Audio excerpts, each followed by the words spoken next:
लिखिएगा बिहार की जनजातीय समस्या और उसका समाधान। लिखिए बिहार में जनजातीय समस्या और समाधान।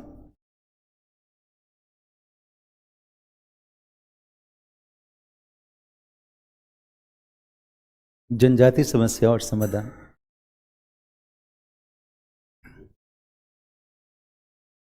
लिखिए बिहार की कुल जनसंख्या में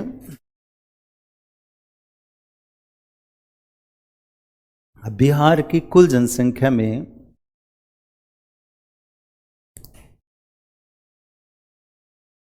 बिहार के विभाजन के पूर्व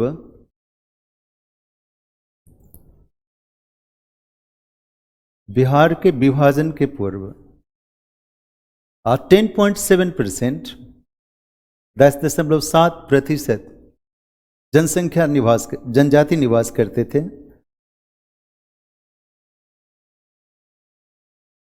10.7% जनजाति निवास करते थे। 10.7 लिखिए विभाजन के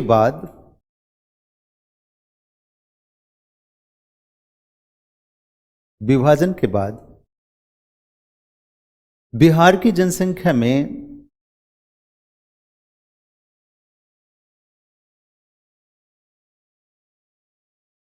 जनजातियों का प्रतिशत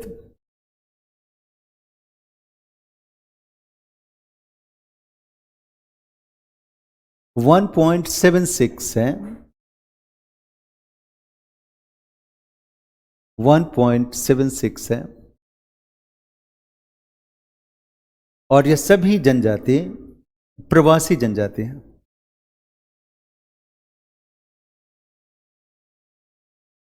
प्रवासी जनजाति हैं।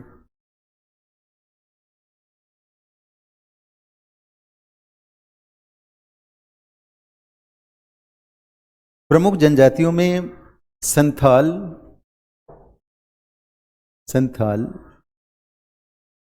मुंडा और उरांव जनजाति हैं। संथाल, मुंडा और उरांव जनजाति हैं।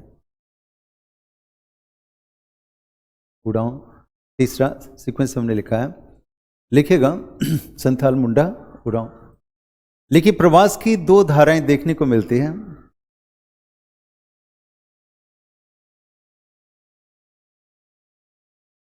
प्रवास की दो धाराएं देखने को मिलती हैं।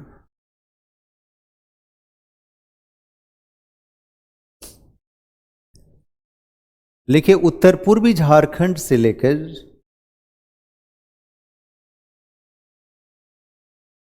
उत्तर पूर्वी झारखंड से लेकर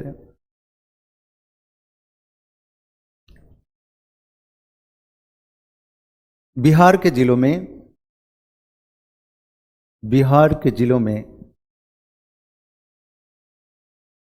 बांका,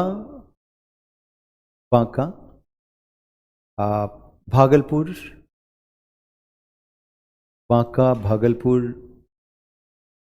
पूर्णिया, कटिहार,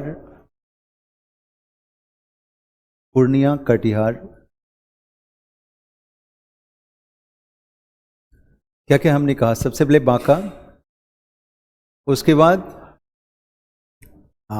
इसमें जमुई छोड़ दिया हमने, सो जमुई जोड़ दीजिए।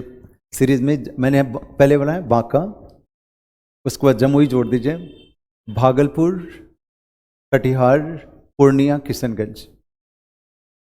पूर्णिया और किशनगंज सबसे ज्यादा कहाँ है? कटिहार, राइट। इस सीरीज में सबसे ज्यादा पॉपुलेशन, ट्राइबल पॉपुलेशन कहाँ हुआ? कटिहार, ठीक है। तो ये सीरीज चला उत्तर पूर्व की ओर। लिखेगा दूसरा सीरीज, लिखिए जनजातियों के प्रसार का दूसरा हिस्सा,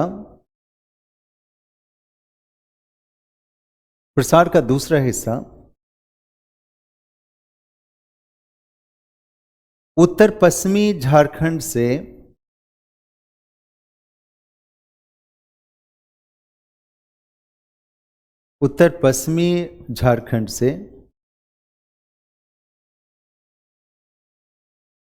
पश्चिमी चंपारण तक मिलता है।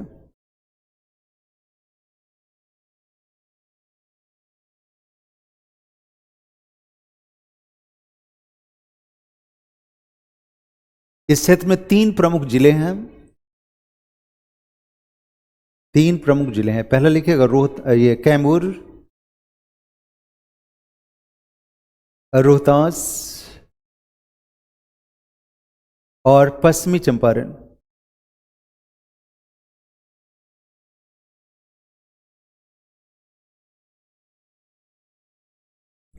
लिखिए मध्य बिहार एक मैदानी क्षेत्र है। एक मैदानी क्षेत्र है जहां जनजातियों की संख्या बहुत ही कम है, 1% से कम है।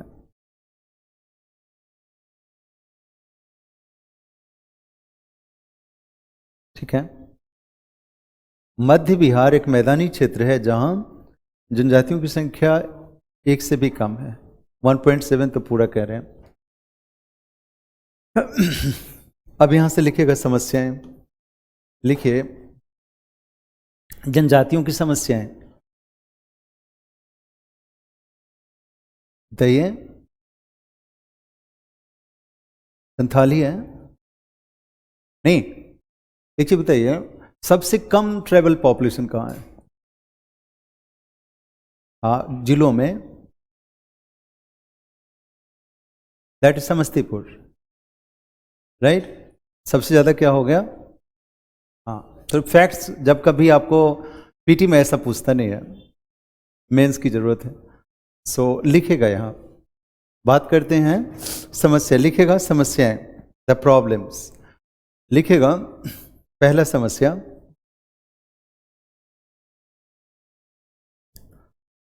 पहला लिखिएगा औपनिवेशिक काल। औपनिवेशिक काल। लिखिए ब्रिटिश काल में, ब्रिटिश काल में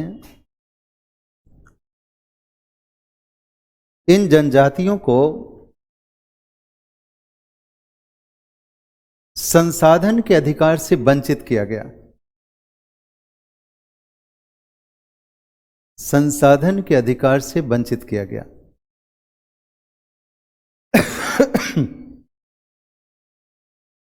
वंचित किया गया।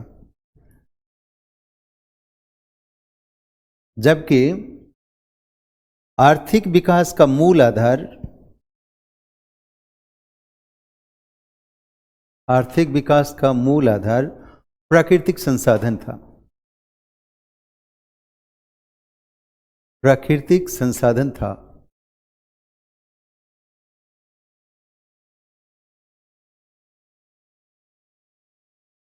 प्रमुख जनजाति के पास राष्ट्रीय संसाधन का स्वामित्व था। प्रमुख जनजातियों के पास राष्ट्रीय संसाधन का स्वामित्व था। स्वामित्व था यानी कि फॉरेस्ट और इन सारी चीजों का इनके पास इनका अधिकार था। ठीक है। दूसरा लिखेगा औद्योगिकरण। सेकेंड पॉइंट लिखेगा औद्योगिकरण। औद्योगिकरण लिखिएगा आजादी के बाद भारत की पंचवर्षीय योजना,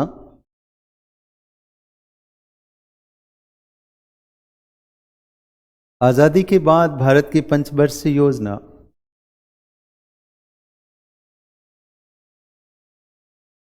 समाजवादी विचारधारा पर आधारित थे।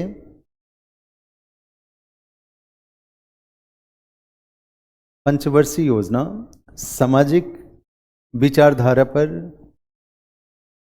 समाजवादी विचारधारा, सोशलिस्ट लिखेंगे, पर आधारित थी, जिसके कारण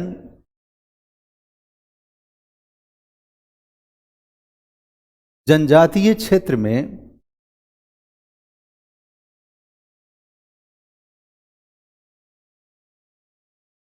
भारी उद्योग का विकास किया गया। हेवी इंडस्ट्रीज विकसित किए गए। जनजातीय क्षेत्र में भारी उद्योग का विकास किया गया।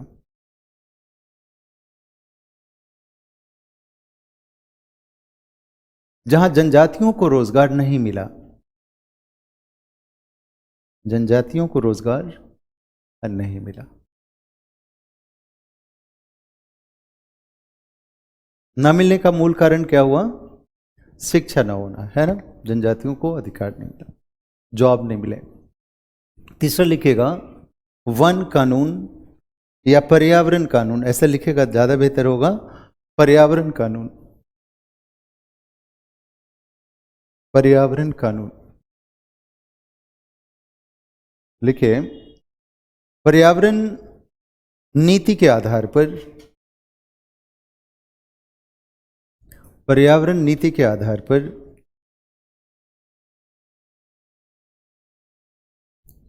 भारत की वन क्षेत्र को, भारत के वन क्षेत्र को आरक्षित वन,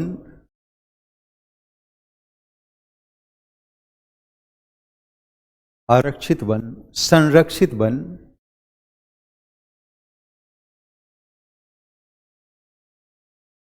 और अवर्गीकृत वन, अवर्गीकृत, अवर्गीकृत वन में विभाजित किया गया, वन में विभाजित किया गया।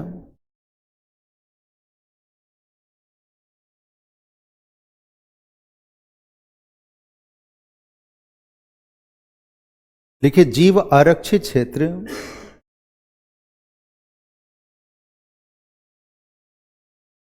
जीव आरक्षित क्षेत्र और राष्ट्रीय उद्यान की स्थापना के कारण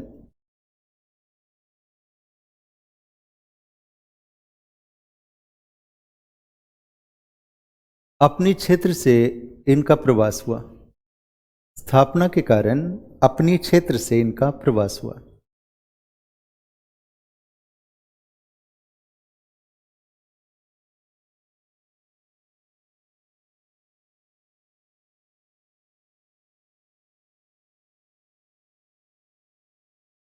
नेक्स्ट पॉइंट लिखेगा अशिक्षा और स्वास्थ्य समस्याएं, अशिक्षा और स्वास्थ्य समस्याएं।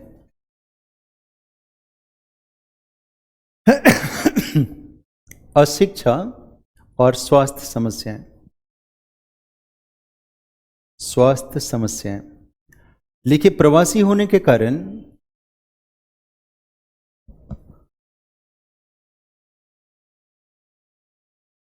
प्रवासी होने के कारण आधुनिक शिक्षा व्यवस्था के साथ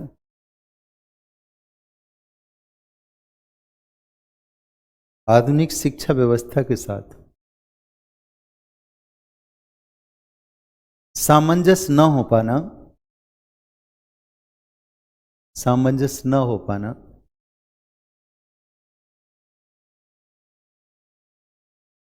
तथा नियमित रोजगार न हो पाने के कारण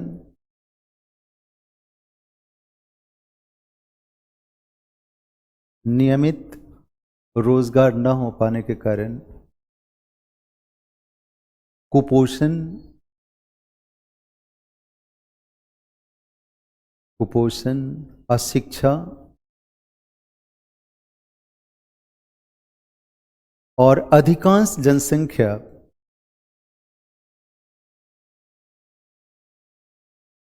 जनसंख्या गरीबी रेखा के नीचे बसर करती है,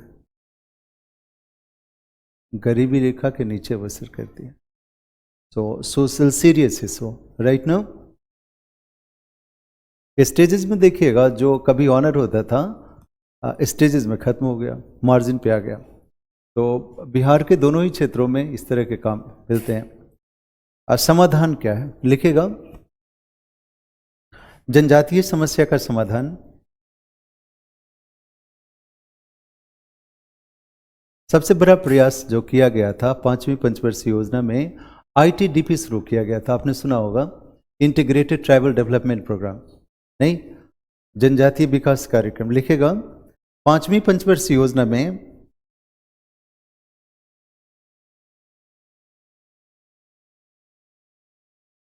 5वीं पंचवर्षीय योजना में समन्वित जनजातीय विकास कार्यक्रम, ITDP शॉर्ट में लिखेगा, समन्वित ऐसे समन्वित जनजातीय विकास कार्यक्रम ITDP की शुरुआत की गई। समन्वित जनजातीय विकास कार्यक्रम की शुरुआत की गई।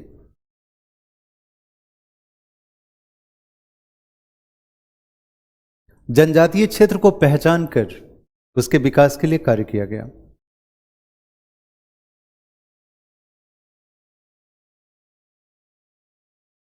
जनजातीय क्षेत्र को पहचान कर उसके विकास के लिए कार्य किया गया।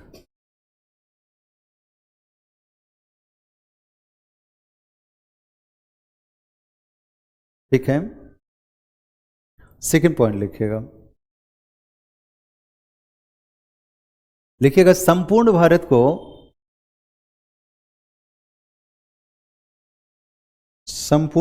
को 5 प्रदेशों में बांटकर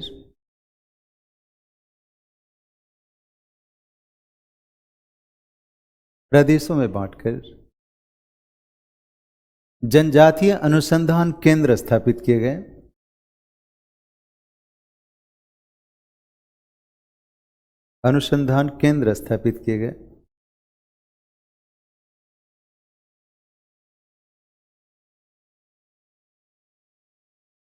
जिससे जनजातीय समस्या और उसका समाधान किया जा सके।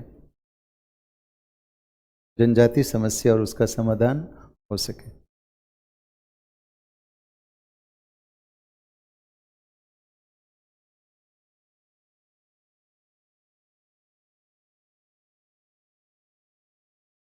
नेक्स्ट लिखिएगा बिहार सरकार के द्वारा, थर्ड पॉइंट के लिखिएगा, बिहार सरकार के द्वारा जनजातीय मेगा योजना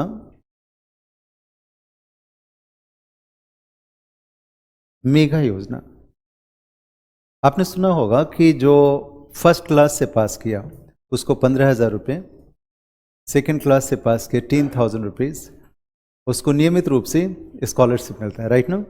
लेकिन जनजातीय मेगा योजना जिसके द्वारा माध्यमिक परीक्षा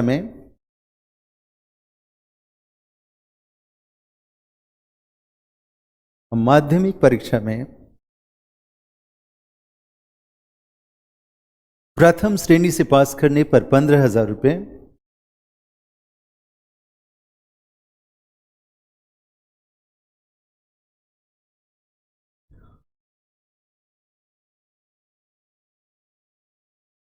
और द्वितीय श्रेणी पे पास करने पे उत्तीर्ण होने पर 10,000 रुपये दिया जाता है।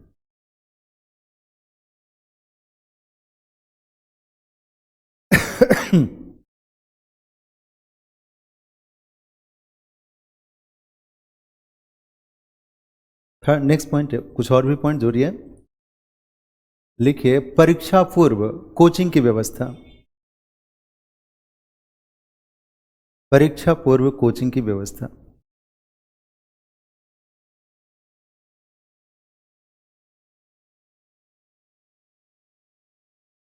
लिखिए जनजातीय जनसंख्या के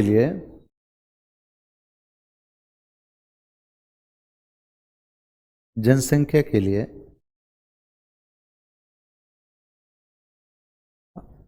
प्रतिस्पर्धी छात्रों को कोचिंग की व्यवस्था दी जाती है।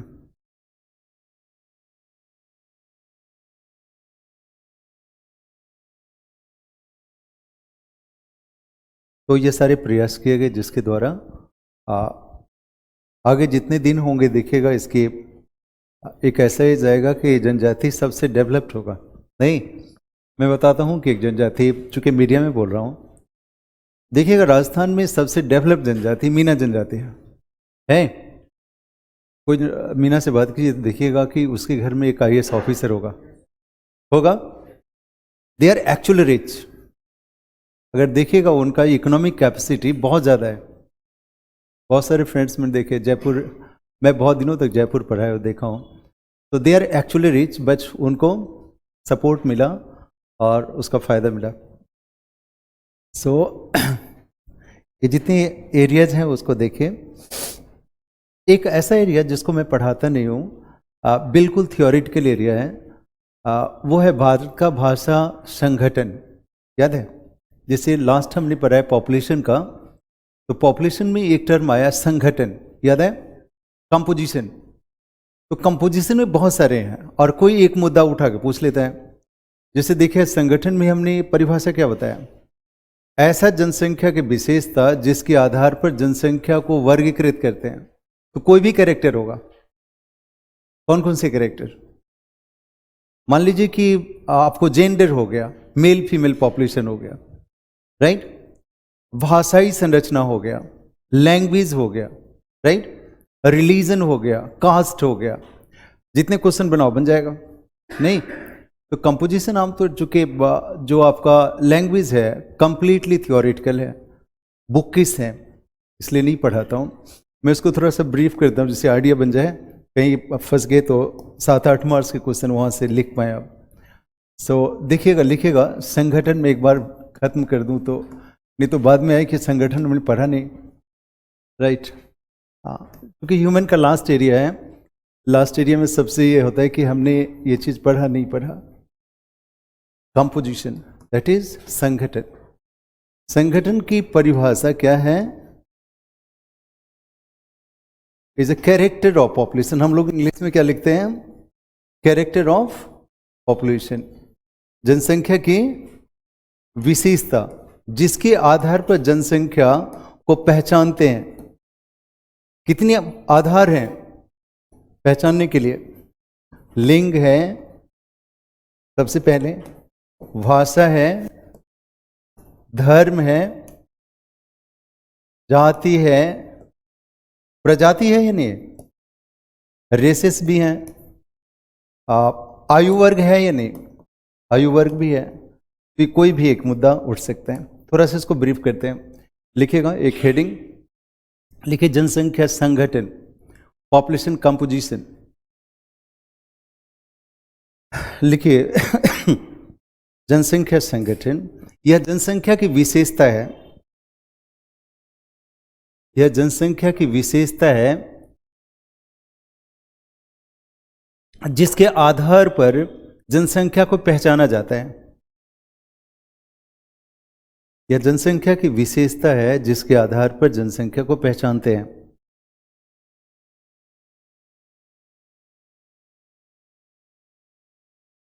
या एक जनसंख्या को, हाँ छोटे बोलिएगा, या एक जनसंख्या को दूसरे जनसंख्या से अलग करते हैं। एक जनसंख्या को दूसरे जनसंख्या से अलग करते हैं। अब ये क्राइटेरिया लिख लीजिएगा, कौन कौन से हमने आधार बनाए। सबसे पहले लिखिएगा जैसे आयु, लिंग, जेंडर हुआ, आयु, लिंग, भाषा, धर्म, जाति और प्रजाति। प्रजाति, आयु, धर्म, जाति, प्रजाति। ऐसे एक छोटा सा क्वेश्चन दे दें कि अर्थव्यवस्था के विकास के साथ आयु संरचना में परिवर्तन आता है, कैसे लिखेंगे। आपको हेडलाइन बना दिया कि there is a change of age composition with the development. आर्थिक विकास के साथ आयु संरचना में परिवर्तन आता है। इस आंसर को कैसे अच्छे से लिखेंगे। देखोगे हम लोगों ने पॉपुलेशन को ऐसे बांटा है, एक पॉपुलेशन होगा चिल्ड्रेन 0 से 14, दूसरा पॉपुलेशन हो गया एडल्ट, क्या हो गया 15 से 59, उसके बाद हो गया सीनियर सिटीजन 60 से ज़्यादा, एक रॉ मटेरियल ये मिला, ठीक है। इसके बीच का एक पॉपुलेशन है जिसको बोलते हैं हम किशोर, एडोलेसेंस कहते हैं ना, कब से कहाँ तक 10 से लेकर 19 तक, पक्का पक्का एज आपको याद हो, ऑब्जेक्टिव भी कहीं आएगा। तो एज क्या हो गया किशोर का, एडोलेसेंस का 10 से 19, ठीक है। अब देखिएगा एक पिरामिड में बना रहा हूं ऐसा, जिसका हमने बेस बना दिया बहुत ही ब्रॉड ऐसा, और जैसे जैसे ऊपर गए ना ये नैरो होता गया, एक तरफ मेल पॉपुलेशन एक फीमेल पॉपुलेशन है, इस तरह का ट्रेंगल बन रहा है। तो देखिएगा 0, 10, 15, 20 ऐसे करके 60 तक पहुंचा। यहाँ पे देखिएगा कि जो बेस पॉपुलेशन है बहुत ज़्यादा है। इट मीन्स क्या हुआ, ये देश विकसित है कि अल्प विकसित है? अल्प विकसित है। विकास की अवस्थाओं में इसका विकास नहीं हुआ। यहाँ बर्थ रेट भी ज़्यादा है, डेथ रेट भी ज़्यादा है, और इस देश का पॉपुलेशन ग्रोथ कम है, लेकिन बाद में ज़्यादा होगा चूंकि बेस ज़्यादा है। हमारा देश ब्राज़ील जैसा देश ही क्या आया, ब्रॉड बेस वाला देश आया। इसे थोड़ा सा विकास हो गया देश का, तो देखिएगा इस तरह का पिरामिड बनेगा ऐसा कुछ, और बीच वाला पॉपुलेशन बहुत ज़्यादा होगा और ये थोड़ा नैरो होगा, और सीनियर सिटीजन भी होंगे, इसका कम नहीं होगा। ये क्या है 20 to 50, ये सबसे ज़्यादा होगा। कौन से देश, जैसे देखिएगा जापान हमारा है, ऑस्ट्रेलिया है, ऐसे देश हैं जहां वर्किंग पॉपुलेशन ज़्यादा है बट ये वाला पॉपुलेशन सीनियर सिटीजन भी कम है। ऐसे देश का विकास होगा। एक तीसरा देश बताता हूं कि ऐसा हुआ जिसका बेस बिल्कुल कम है, यानी कि ये वाला एरिया हमने बनाया 0 to 30 तक, ये पॉपुलेशन क्या है, बिल्कुल कम है। ये वाला पॉपुलेशन है, और यहां पर भी पॉपुलेशन ऐड हुआ है अबव 60। चाइना तो इसमें आएगा नहीं, ये आएगा यूरोपियन कंट्रीज, जो हमारा कंट्रीज हो गया एस्टोनिया, लटीविया, लिथुआनिया, इवन हमारा इटली, ऐसा देश जहां पॉपुलेशन क्या है, रिग्रेसिव है, वहां पे पॉपुलेशन आने वाले दिन में क्या होगा, कम हो जाएगा। अब भारत के राज्यों में कैसे प्रमाणित करेंगे, हमारा विश्व लेना देना नहीं, हमें यहां लिखना है इंडिया बिहार, समझ रहे हैं? इसको बिहार के राज्यों में, हमारे देश के राज्यों में प्रमाणित करना है। विकास की अवस्थाओं के साथ आयु संरचना परिवर्तित होते हैं। बताइए 3 ग्रुप ऑफ स्टेट चुनिए तो इंडिया का, जहां फर्स्ट ग्रुप ऑफ स्टेट हो, बिहार फर्स्ट में ही आएगा, समझते हैं? बिहार का पॉपुलेशन ग्रोथ ऐसा है, बताता हूं, 71-81 के बीच इंडिया का पॉपुलेशन ग्रोथ 24.26 था, बिहार का ग्रोथ 25 है। कितना है? पॉपुलेशन एक्सप्लोजन का स्टेज था, वो स्टेज है। तो वहां पे क्या है, डिपेंडेंट पॉपुलेशन ज्यादा है, वर्किंग पॉपुलेशन, तो विकास नहीं हुआ ना।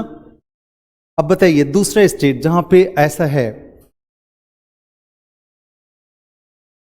Tamil Nadu, south Indian state Tamil आएगा, केरल भी आएगा, राइट ना, ऐसे स्टेट में आएगा। हमारे यहाँ रिग्रेसिव नहीं है, अभी तक वो स्टेज नहीं आया कि हमारा कोई भी स्टेट नेगेटिव ग्रोथ में गया हो।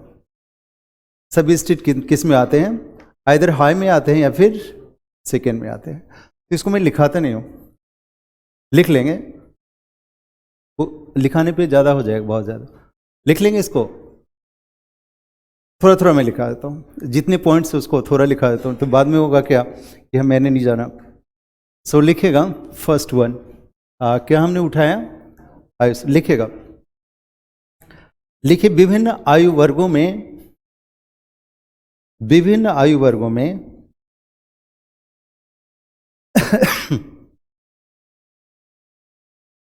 उस वर्ग की जनसंख्या को,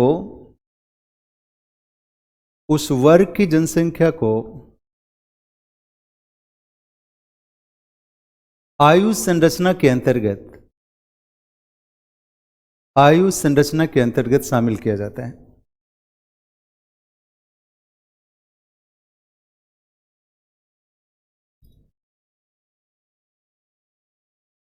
विकास के साथ आयु संरचना परिवर्तित होते हैं।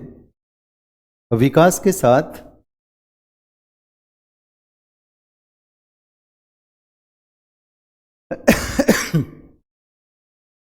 आयु संरचना परिवर्तित होते हैं।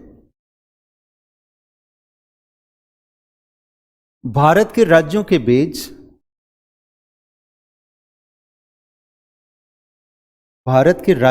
बीच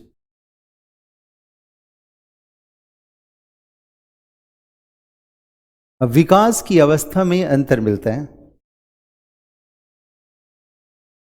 भारत के राज्यों के बीच विकास की अवस्थाओं में अंतर मिलता है।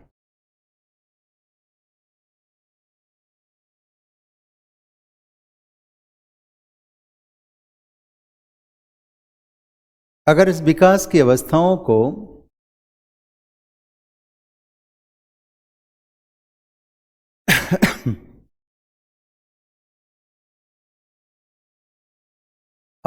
को पिरामिड के द्वारा प्रदर्शित करें, पिरामिड के द्वारा प्रदर्शित करें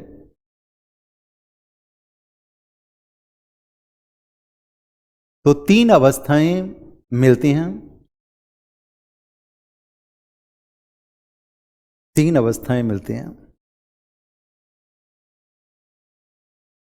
पहला लिखिएगा विस्तार की अवस्था, पॉइंट 1, विस्तार की अवस्था। विस्तार की अवस्था लिखिए उत्तर पूर्वी राज्य,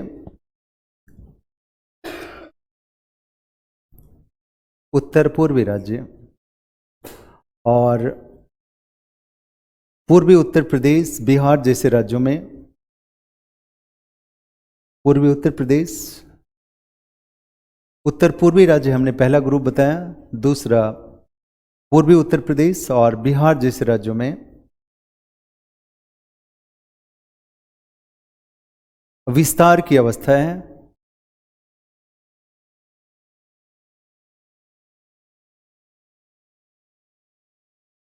जिसमें जनसंख्या का आधार विस्तृत है, आधार विस्तृत है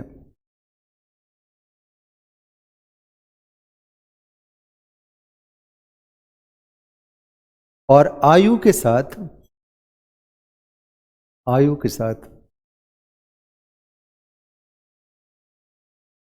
प्रतिशत कमी देखी गई है।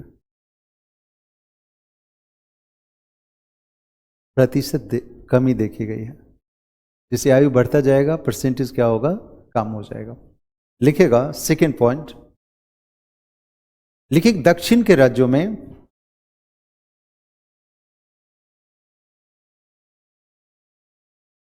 राज्यों में साक्षरता दर अधिक है, साक्षरता दर अधिक है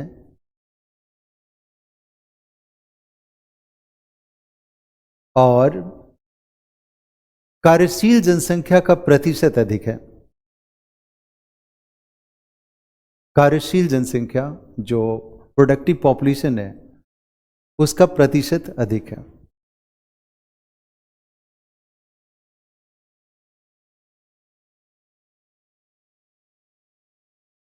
जिसके कारण दक्षिण के राज्यों में विकास अधिक है। जिसके कारण दक्षिण के राज्यों में विकास अधिक है।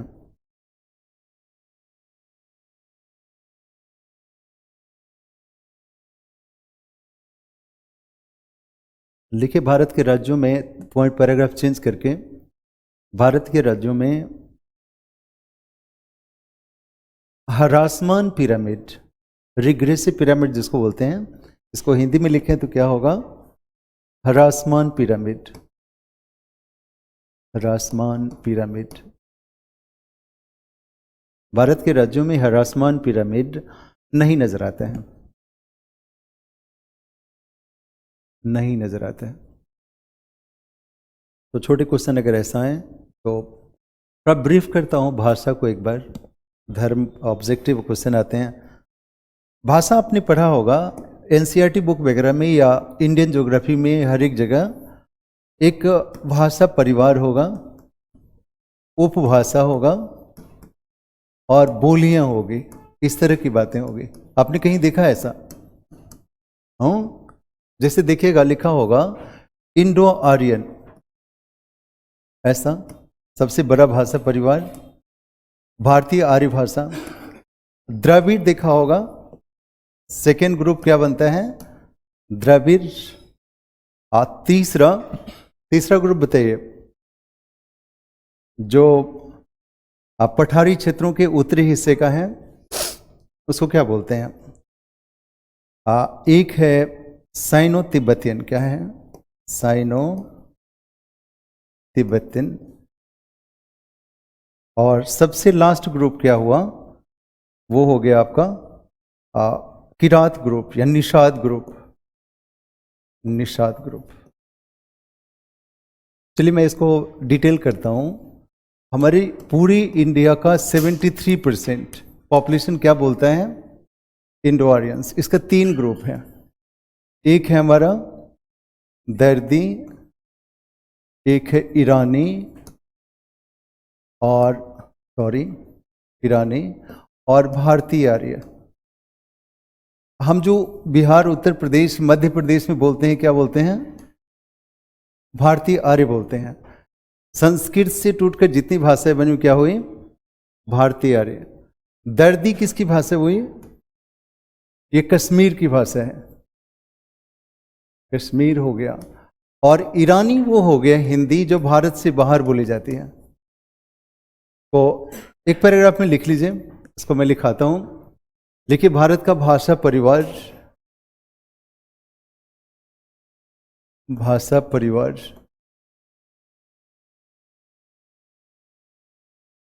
भारत का भाषा परिवार लिखेगा।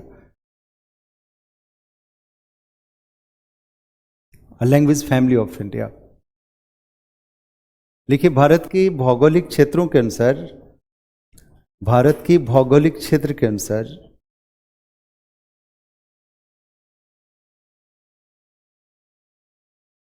भाषागत विविधता मिलती है। भाषागत विविधता मिलती है। एक पर्सन का नाम सुना होगा, जॉर्ज ग्रियर्सन का, जिसका हिंदी साहित्य होगा, पढ़ा है? भारत के हिंदी साहित्य का इतिहास लिखा उन्होंने और भाषा के इतिहास का अध्ययन किया। इनका नाम जरूर लिखिए। लिखिए, जॉर्ज ग्रियर्सन के अनुसार, जॉर्ज ग्रियर्सन, कोई मधुबनी से है यहाँ? दरभंगा। तो मधुबनी में ग्रियर्सन मार्केट है, देखा होगा नहीं? सो लिखिएगा, जॉर्ज ग्रियर्सन के अनुसार भारत की भाषा परिवार को, भारत के भाषा परिवार को निम्नलिखित वर्गों में बांटा जा सकता है। भारत की भाषा परिवार को निम्नलिखित वर्गों में बांटा जा सकता है। मैं सिर से लिखाता हूं, उसको लिखिएगा। सबसे पहले लिखिएगा इंडो आर्य, इंडो आर्य भाषा।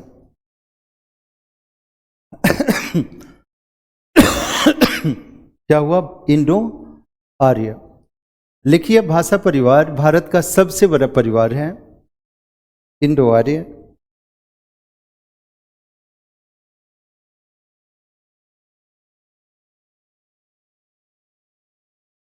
यह भारत का सबसे बड़ा भाषा परिवार है। भारत की 73% जनसंख्या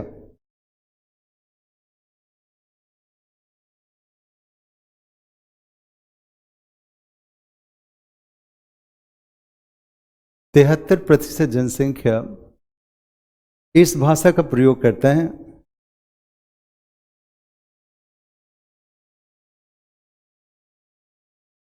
तिहत्तर प्रतिशत जनसंख्या इस भाषा का प्रयोग करता है। लेकिन इस भाषा को 3 वर्गों में बांटा गया है।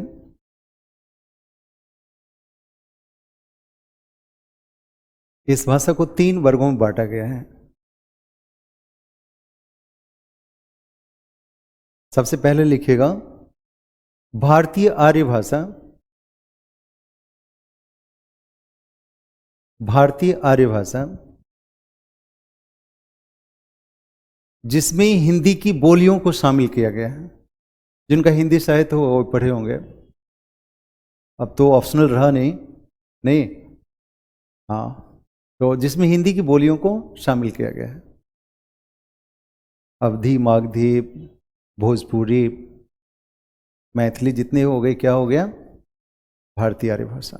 सबसे बड़ा ग्रुप पहला हुआ जिसमें हिंदी की बोलियों को शामिल करते हैं और उनका ओरिजिन क्या हो गया? संस्कृत हो गया। दूसरा लिखेगा दर्दी, हमने दर्दी लिखा था। सेकंड भाषा लिखेगा दर्दी। लिखिए दर्दी हिंदी का वह स्वरूप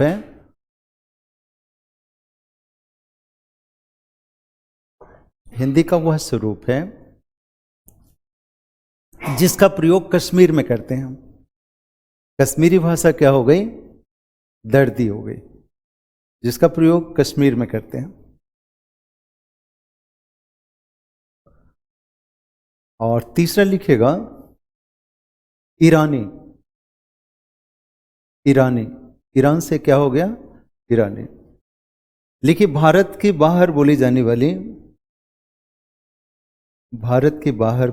वाली भाषा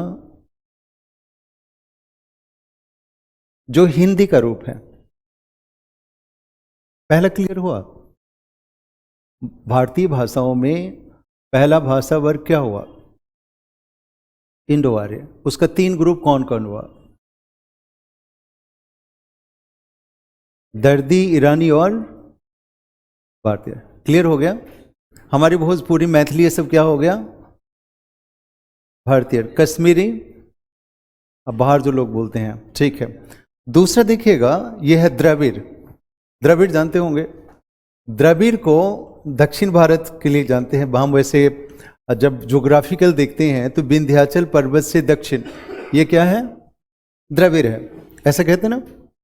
सो द्रविड़ में एक है दक्षिण द्रविड़, एक है मध्य द्रविड़ और एक है उत्तर द्रविड़। ध्यान दीजिएगा, देखिएगा हमारे पास तमिल है, केरल वाले हैं और कर्नाटक वाले हैं। ये तीनों की भाषा बड़ी क्लियर लैंग्वेज है जो पहचान में आ जाता है, जिसको हम दक्षिण द्रविड़ कहते हैं। केरल की भाषा क्या हो गई? मलयालम। तमिल का तमिलियन हो गया, इसका क्या हो गया? कन्नड़। सो ये 3 भाषा क्या हो गई? दक्षिण द्रविड़। यहां पे महाराष्ट्र क्या आ गया? मध्य द्रविड़। और जो हमारे झारखंड के पठारी क्षेत्र तक जो परिवर्तित रूप बोली जाती है उसको क्या बोलते हैं? उत्तर द्रविड़। इसको लिखिएगा, लिखिए द्रविड़। भारत की 20% जनसंख्या द्रविड़ भाषा का प्रयोग करते हैं। 20% जनसंख्या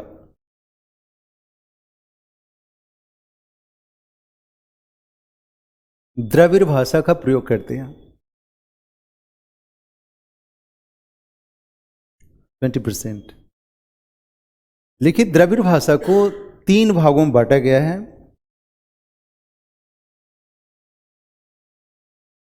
तीन भागों में बांटा गया है।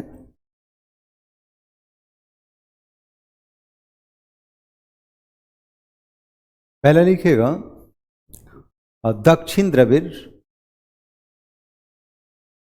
दक्षिण द्रविड़, दक्षिण द्रविड़, जिसमें दक्षिण भारत की 3 भाषाएं हैं।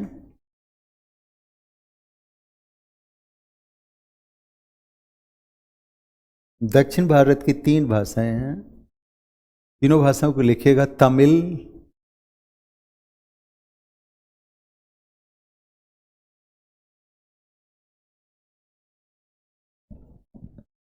क्या हुआ? तमिल, मलयालम और कन्नड़। तमिल, मलयालम और कन्नड़। लिख लिया? लिखिए मध्य द्रविड़, सेकंड पॉइंट करके लिखिएगा। मध्य द्रविड़ महाराष्ट्र, आंध्र प्रदेश और उड़ीसा में बोली जाती है। महाराष्ट्र, आंध्र प्रदेश और उड़ीसा।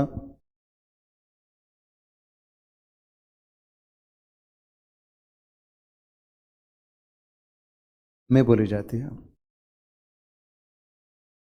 जबकि उत्तर द्रविड़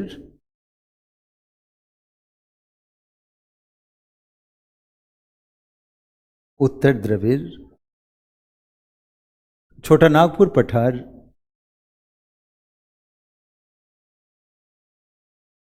और मध्यवर्ती उच्च भूमि क्षेत्र में बोली जाती है। हमने फिजिकल में पढ़ाया हुआ है मध्यवर्ती उच्च भूमि, ठीक ना? हाँ, तो पार्शियल बोली जाती है। तो ये भाषा कौन सा हो गया? तीसरा भाषा वर्ग, उसको बोलते हैं हम ऑस्ट्रिक। क्या हुआ? ऑस्ट्रिक। तो सही से लिखें, ऐसे लिखते हैं हम इंग्लिश में ऑस्ट्रिक, और ऐसा लिखें हम ऑस्ट्रिक। ये भाषा है, ऐसा वाला सा लिखें ऑस्ट्रिक लैंग्वेज। ऑस्ट्रिक समझो, इसको अच्छे समझिए। ये पूर्णतः रूप से उत्तर पूर्वी और झारखंड की भाषा है, राइट ना? देखिएगा, इसका दो ग्रुप बनता है, एक मानखेर और एक मुंडा। दो भाषा है, क्या है? मानखेर और मुंडा। लिखिएगा ऑस्ट्रिक, तीसरा भाषा वर्ग। लिखिए, इस भाषा का प्रयोग झारखंड के पठारी क्षेत्र,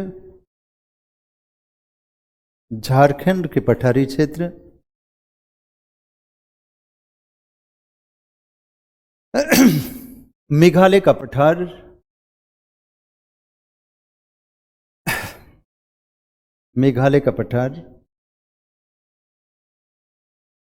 और अंडमान निकोबार द्वीप समूह में किया जाता है।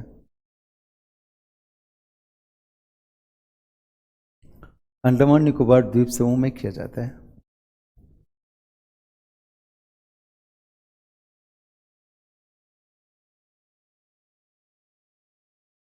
इस भाषा के दो उप परिवार हैं।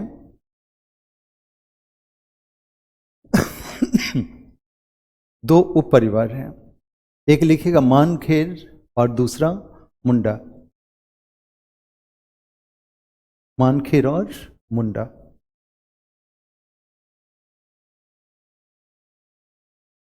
हाँ, ये सारे देखिए जनजातियों का जो नामकरण है पठार से है ना? मानखेर और मुंडा। तो जो बाहर बोली जाती है वो क्या हुआ? तीसरा वर्ग हमने बताया था क्या? साइनो, इसको हिंदी में लिखें साइनो तिब्बतियन। सुनो मेरी बात, साइनो तिब्बतियन में ध्यान दीजिएगा, जब इंडिया का मैप बनाते हैं तो चाइना से जुड़ा हुआ दो एरिया बनता है, एक हमारा ये एरिया और एक हमारा ये बॉर्डर। इसको बोलते हैं म्यांमारी और इसको बोलते हैं चीनी तिब्बतन। मेरी बात समझो, साइनो तिब्बतियन का दो ग्रुप हो गया, एक चीन के इन्फ्लुएंस में बोली जाने वाली भाषा जो हमारे लद्दाख की भाषा हुई, हमारे काजाक की नौर की भाषा हुई, यह क्या हुआ? चीनी तिब्बतियन। और हमारे इस बॉर्डर पे बोली जाने वाली भाषा नागालैंड, मणिपुर, मिजोरम की भाषा, यह क्या हो गया? म्यांमारी। लिखिए, यह लिखिए कौन सा ग्रुप है? Sino Tibetan. लिखिए, भारत का सबसे छोटा भाषा परिवार है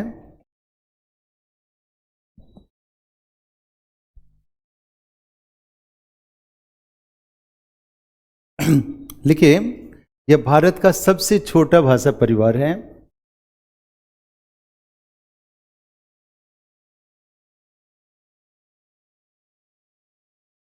जिसे भारत के 0.85%, जिसे भारत की 0.85% जनसंख्या प्रयोग में लाते हैं। 0.85% पॉपुलेशन यूज करते हैं। इस भाषा का संपर्क चीन की सीमा से है। इस भाषा का संपर्क चीन की सीमा से है, जिसे हम दो भाग में बांटते हैं। पहला लिखिएगा म्यांमारी, साइनो म्यांमारी, साइनो म्यांमारी।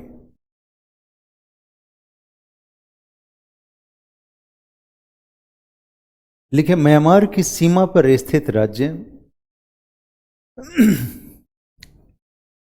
म्यांमार की सीमा पर स्थित राज्य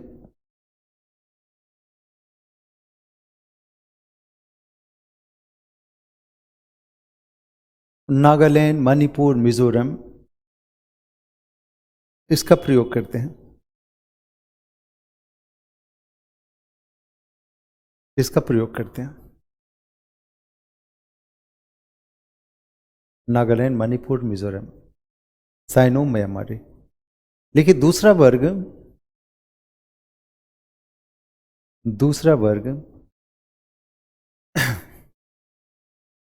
तिब्बत की सीमा से लगा हुआ, तिब्बत की सीमा से लगा हुआ उत्तरी हिमाचल और लद्दाख का क्षेत्र है। उत्तरी हिमाचल और लद्दाख का क्षेत्र है।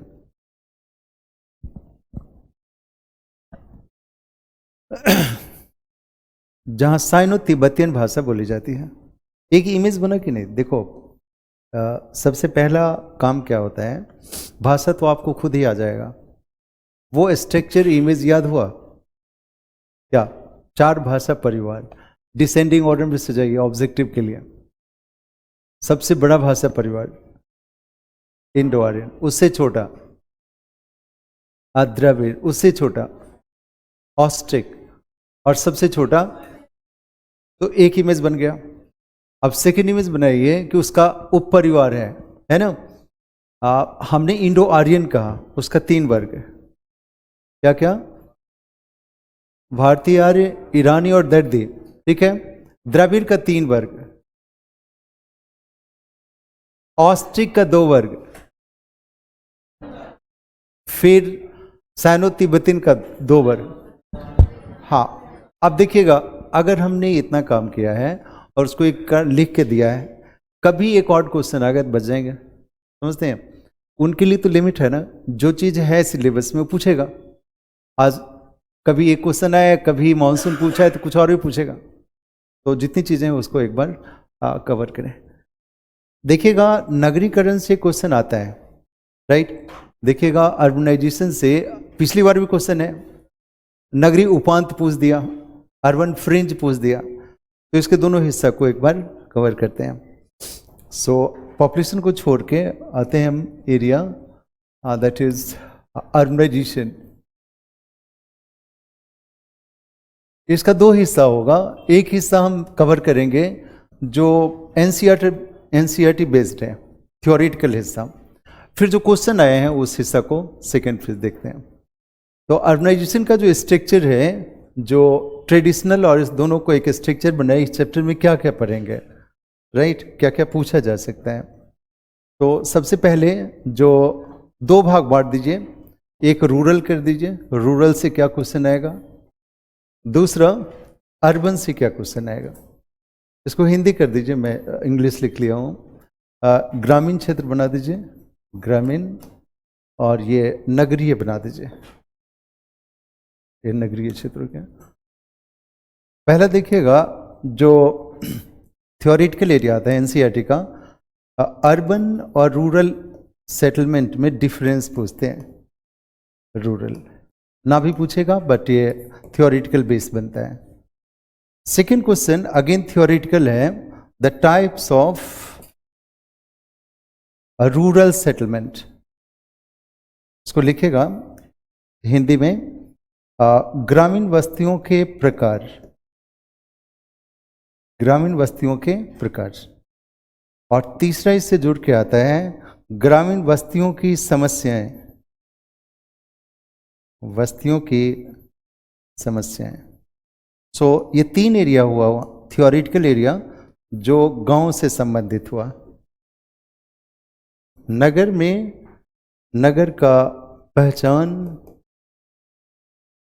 1991 पॉपुलेशन सेंसस के अनुसार नगरों का वर्गीकरण, क्लासिफिकेशन ऑफ अर्बन एरियाज, इसमें तीनों वर्गीकरण जनसंख्या, कार्य,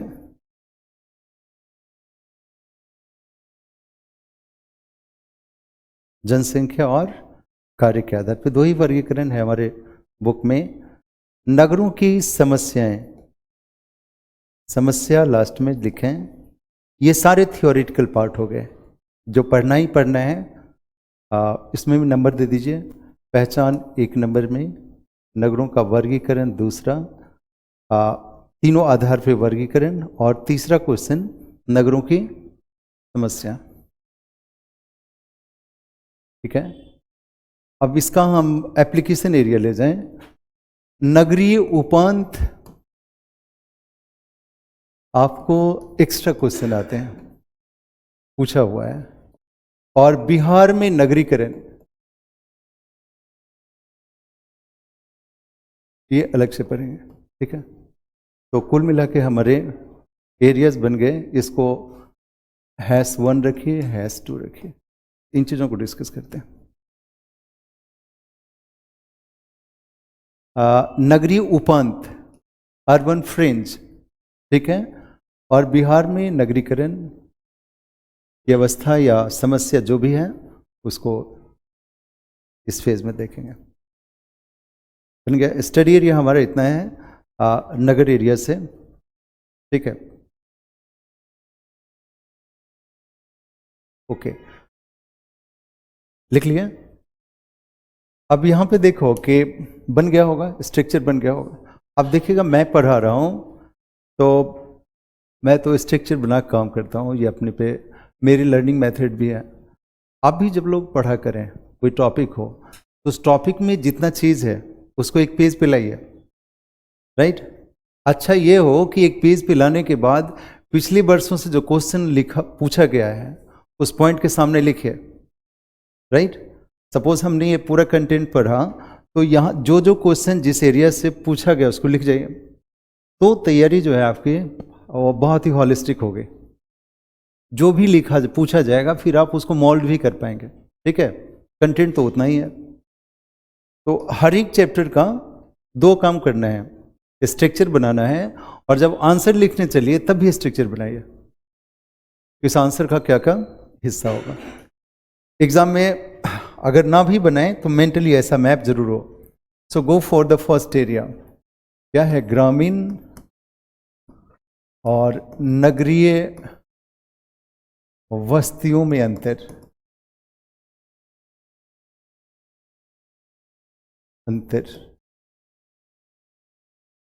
छोटे क्वेश्चन के लिए देखो, आंसर लिखने के लिए क्या कीजिए, उसको पहले पॉइंट बना दीजिए।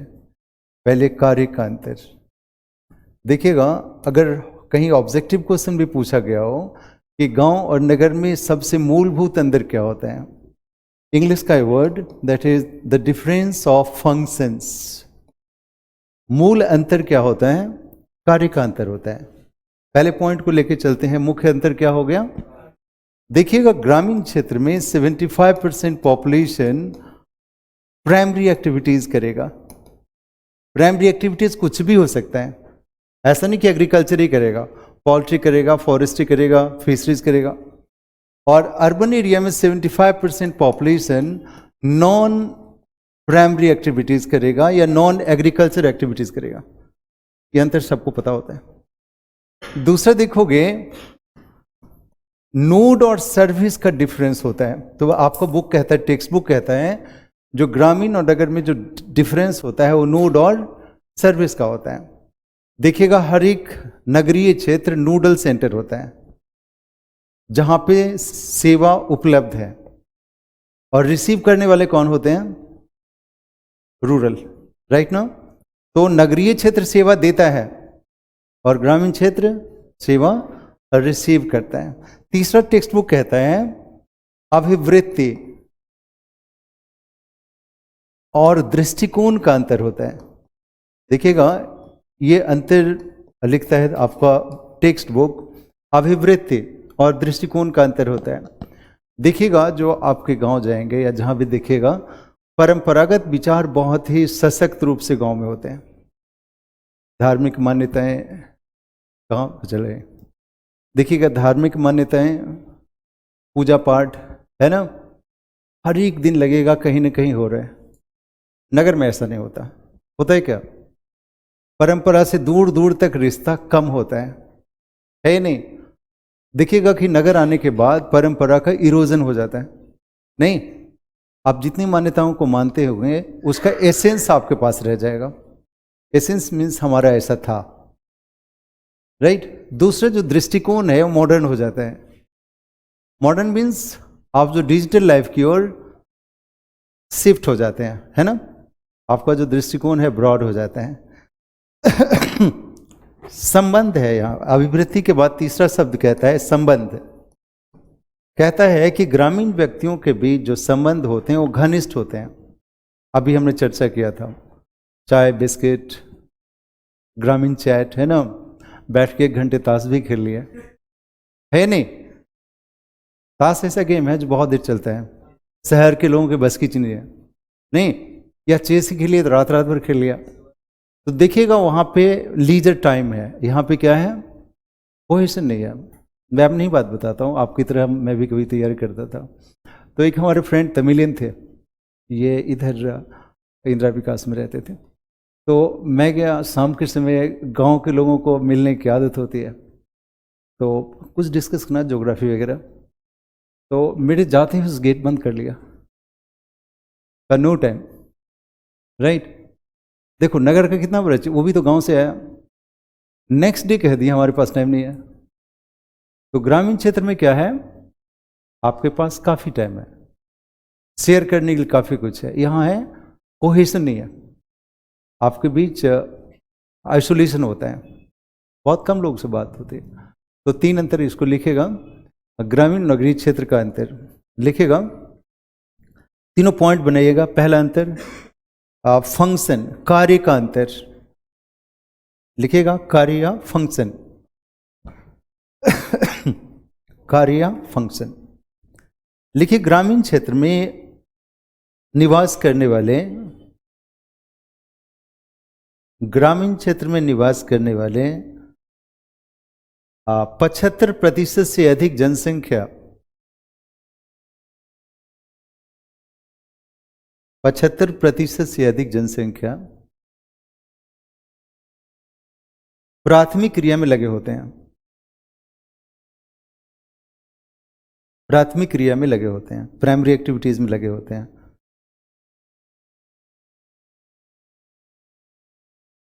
जबकि नगरीय क्षेत्र में, जबकि नगरीय क्षेत्र में नगरीय क्षेत्र में 75% से अधिक जनसंख्या गैर कृषि कार्य में लगे होते हैं। गैर कृषि कार्य में लगे होते हैं। दूसरा अंतर लिखिएगा, सेकेंड डिफरेंस। सेकेंड लिखिएगा नोड और सेवा का अंतर, नोड और सेवा क्षेत्र का अंतर। नोड और, नोड हमने ऐसा लिखा है, नोड को आप हिंदी में भी ऐसे लिखेगा, नोड। नोड समझते हैं? जैसे मान लीजिए कि ये रोड क्रॉस कर रहा है, तो ये चौक हो गया ना, यहाँ पे मार्केट आ जाएगा। एक रोड का 2 छोर हो गए जिसको हम टर्मिनल कहते हैं। नहीं, ये सभी क्या हो गया? नोड। लिखिए नोड और सेवा क्षेत्र का अंतर। लिखिए नगरीय क्षेत्र नोड केंद्र होते हैं। नगरीय क्षेत्र नोड केंद्र होते हैं, नोड केंद्र होते हैं।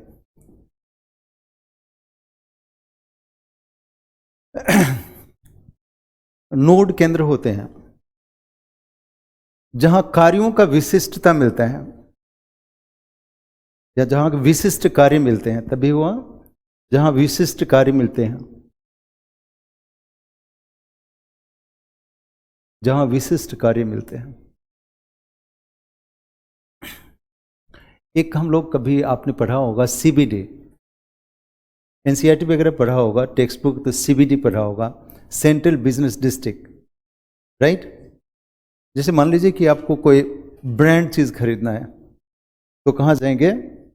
जो विशिष्ट एरिया है, राइट ना।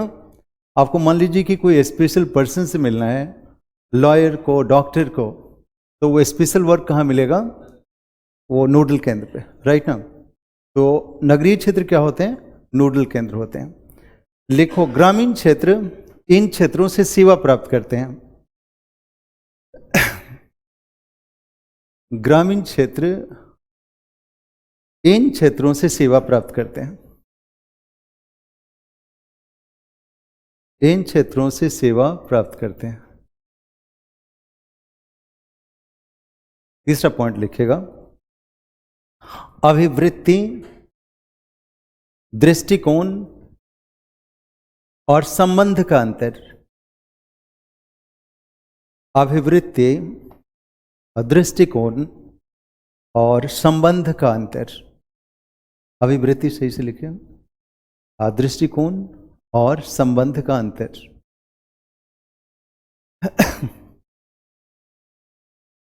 लिखिए, ग्रामीण क्षेत्र में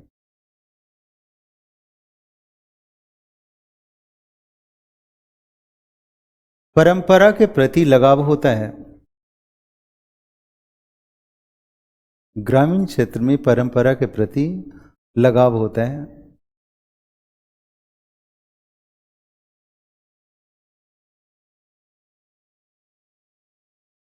जबकि नगरीय क्षेत्र में परंपरा से पलायन होता है। परंपरा से पलायन होता है।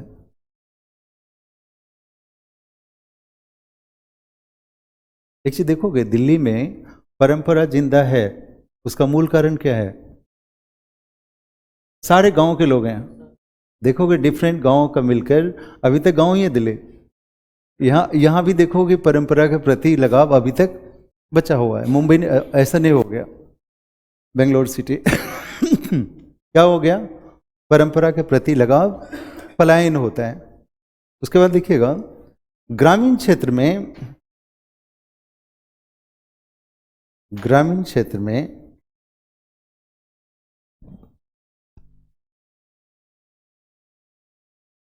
लिखिए, ग्रामीण क्षेत्र में और नगरीय क्षेत्र में दृष्टिकोण का अंतर होता है।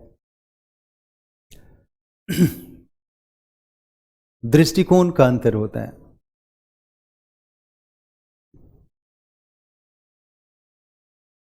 दृष्टिकोण का अंतर होता है। नगरीय क्षेत्र में आधुनिक दृष्टिकोण होते हैं।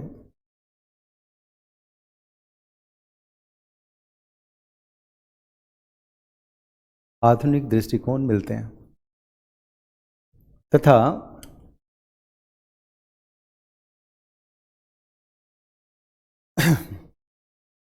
संबंधों में प्रगाढ़ता होती है। संबंधों में प्रगाढ़ता, कोहेशन होता है। सो ग्रामीण क्षेत्रों में संबंध में प्रगाढ़ता होती है, कोहेशन होता है, लगाव होता है ना। तो ये बेसिक अंतर हमने बताया, कहीं कुछ डिस्कशन में काम आ जाए। फिर है ग्रामीण बस्तियों के प्रकार, ऐसा लिखेगा, बस्तियों के प्रकार।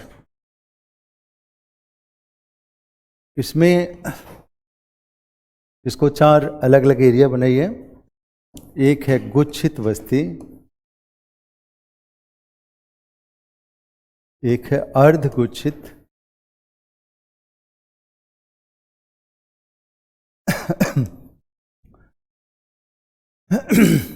उसके बाद है पूर्व, जिसको हैमलेट कहते हैं, और लास्ट में है परिक्षिप्त बस्ती, स्कैटर्ड या प्रकीर्ण बस्ती, प्रकीर्ण बस्ती। सो 4 हमने रूप बनाया। बस्तियों के प्रकार लिखेगा, बस्तियों के प्रकार, एक्चुअली मैं ग्रामीण बस्तियों के प्रकार लिखा रहा हूं। तो कितने प्रकार हो गए? गुच्छित, अर्धगुच्छित, पूर्व और प्रकीर्ण, राइट ना। थोड़ा सा ध्यान दीजिए, ऐसा कोई मैदानी भाग है, प्लेन एरिया, बिहार टाइप का, बंगाल टाइप का, तो देखिएगा एक घर और दूसरे घर के बीच गैप कम होगा, डिस्टेंस कम होंगे, नहीं, कभी कभी दीवार भी जुड़ा मिलेगा। ऐसी वस्तुओं क्या बोलेंगे हम? गुच्छित बस्ती, गैप कम होगा। दूसरी, जो डिफरेंट हाउसेस होंगे एक समूह में और दूसरे समूह में, उसको विभाजित करने वाला खेत होगा, एग्रीकल्चर फील्ड होगा, फॉरेस्ट होगा, या फिर आपका पोंड होगा। बिहार में पोंड होते हैं, पुखड़ी होती है, विभाजित करते हैं, राइट ना। इन बस्तियों का आकार जो होता है ज्योमेट्रिकल होता है। कैसा होगा? ज्योमेट्रिकल मीन्स क्या हो? ज्यामितीय होगा, आइदर सर्कुलर होगा, रेक्टेंगुलर होगा, या फिर वाई शेप होगा, टी शेप होगा, किसी तरह का ज्योमेट्रिकल होगा। ये तो जनरल बातें हो गई। कुछ ऐसी भी बस्ती बनती है जहाँ पे कुछ विशेषताओं के कारण लोग आपस में मिलकर रहते हैं। जैसे देखिए नागालैंड, नागालैंड में इतनी असुरक्षा है कि सब मिलके एक साथ पहाड़ी में रहते हैं। वहाँ क्या है? सुरक्षा कारणों से कॉम्पैक्ट हो गया है, समझ रहे हैं। मान लीजिए कि राजस्थान में एक जगह पानी मिलता है, तो सबके सब कहाँ होंगे? Close to lake, close to oasis. तो ऑड कारणों से वहां पे गुच्छित बस्ती का विकास हुआ, नहीं तो जितनी पंजाब से लेके बंगाल तक का एरिया है वो क्या हुआ? कॉम्पैक्ट सेटलमेंट, गुच्छित बस्ती, राइट ना। लिखेगा इसको, गुच्छित बस्ती। लिखिए, गुच्छित बस्ती का विकास मैदानी क्षेत्रों में मिलता है। गुच्छित बस्ती का विकास मैदानी क्षेत्रों में देखने को मिलता है।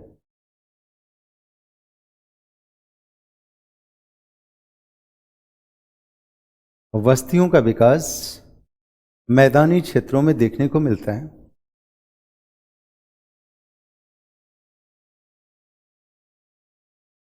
जहां मानव अधिवासों के बीच दूरी कम होती है, जहां मानव अधिवासों के बीच दूरी कम हुआ करती है।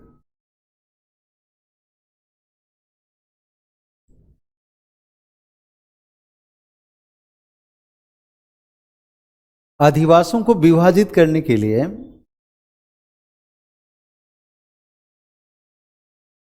अधिवासों को विभाजित करने के लिए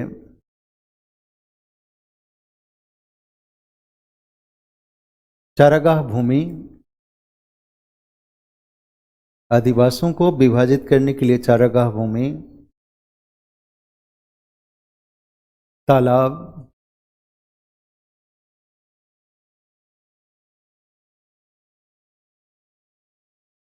या खेल के मैदान का प्रयोग करते हैं।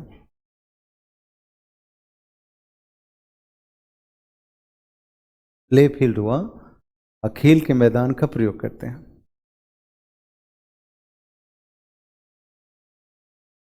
इन बस्तियों का आकार ज्यामितीय होता है। इन बस्तियों का आकार ज्योमेट्रिकल होगा। गुच्छित का ही मैं बता रहा हूं, अर्धगुच्छित नहीं। इसका आकार क्या होगा? ज्यामिति, कुछ भी लिख लीजिए, क्या होगा? आयताकार होगा, सर्कुलर होगा, टी शेप, कुछ भी होगा, राइट ना, ज्यामितीय होगा। आगे लिखिएगा कि कुछ परिस्थितियों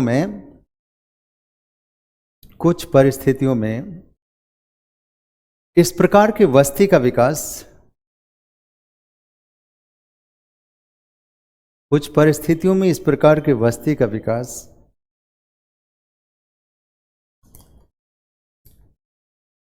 बस्तियों का विकास।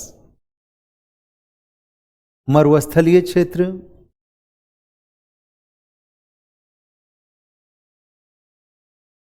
और पर्वतीय क्षेत्र में भी मिलते हैं।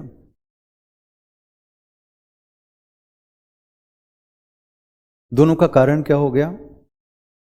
मरुस्थलीय क्षेत्र का पानी का स्रोत होना और पर्वतीय क्षेत्र में सुरक्षा। हाँ, तो गुच्छित हो गया। अब देखिएगा इसका मेन कारण क्या था? सरफेस था। अर्ध गुच्छित बस्ती, सेमी क्लस्टर कहते हैं, इससे टूट के बनेगा।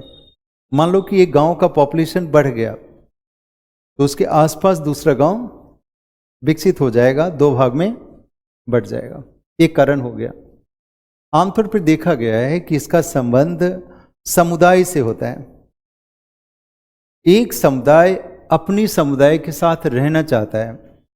देखिए भारत में कास्ट जातीय विभाजन है, विजिबल होता है तमिलनाडु से लेके भारत के मैदानी भाग तक। लेकिन दूसरी बात यह भी है कि एक समुदाय अपने समुदाय के साथ कंफर्टेबल है नहीं, तो जिसके कारण दूसरे समुदाय का एक खंड बन जाता है। तो अर्धगुच्छित बस्ती के विकास का दो कारण हो गया। एक क्या हुआ? पॉपुलेशन ग्रोथ, और दूसरा हो गया सामुदायिक विभाजन। लिखेगा अर्धगुच्छित बस्ती लिखिए गुच्छित बस्तियों के विभाजन के कारण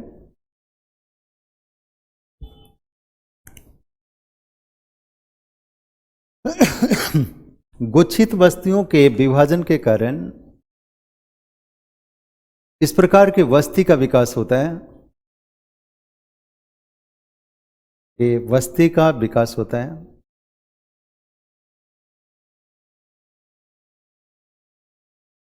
इस प्रकार के बस्ती का विकास होता है। मुख्य कारण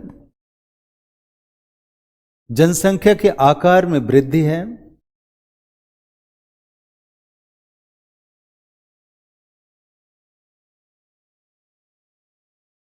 आकार में वृद्धि है, तथा दूसरा कारण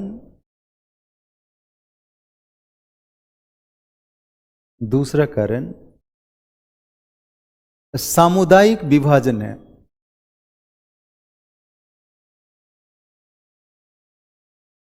सामुदायिक विभाजन है, ठीक है। जगह वही हो गया, बिहार, यूपी, मध्य प्रदेश, जो भी कही है सभी जगह है और कारण सेम है। लिखिएगा पूर्वा, इसको ही इंग्लिश में हम हैमलेट लिखते हैं, राइट ना। क्या हो गया? पूर्वा। पूर्वा को पूर्वा ही देखिएगा, आपको टेक्स्ट बुक वगैरह लिखा होगा ढानी, नागला, पाड़ा, ऐसा नागलोई, ऐसा नागला हम यूज करते हैं। कला, हरियाणा का कला, राइट ना। हरियाणा के गांव में क्या देखिएगा? कला, होलंबी कला, ऐसा कुछ नाम सुनते होंगे। तो ऐसे गांव का टैग लग जाता है। तो कम बस्तियों को मिलाकर जो छोटा गांव बनता है उसको क्या बोलते हैं? हैमलेट बोलते हैं। इस हैमलेट के बनने के पीछे और कोई कारण नहीं है, जाति है। क्या है? हाँ, एक चीज ध्यान रखिएगा, जब ऑब्जेक्टिविटी कहीं पे बोलना हो, कहीं पे आप बोर्ड के मेंबर के पास भी जाएंगे तो वहां पे ढूंढ लेगा, पूछ लेगा। तो पूर्वा जब भी बनता है किसके कारण से? हाँ, देखिएगा हमारे बिहार में या जहां कहीं भी हर एक जाति का टोला है, और उस टोले में वो कंफर्टेबल रहता है। भले दूसरी जातियों से उनका संपर्क जरूर है, दूसरे से बात करते हैं, उनके पास जाते जरूर हैं, but they are comfortable in circle है। तो इस तरह के पूर्वा, नागली, ढानी, ये सब का विकास होता है, छोटी छोटी बस्तियों का। लिखेगा पूर्वा। लिखिए छोटी छोटी बस्तियों का समूह होता है, यह छोटे छोटे बस्तियों का समूह होता है।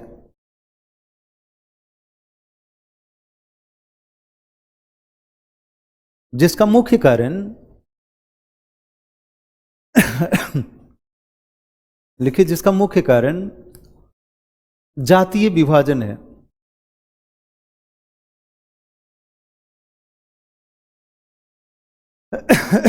जिसका मुख्य कारण जातीय विभाजन है।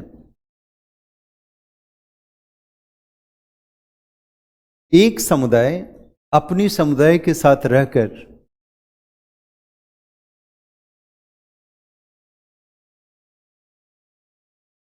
एक समुदाय अपने समुदाय के साथ रहकर अपने रीति रिवाज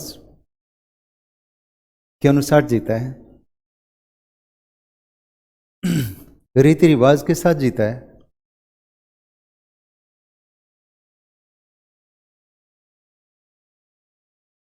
ऐसे बस्ती को भारत के प्रदेश में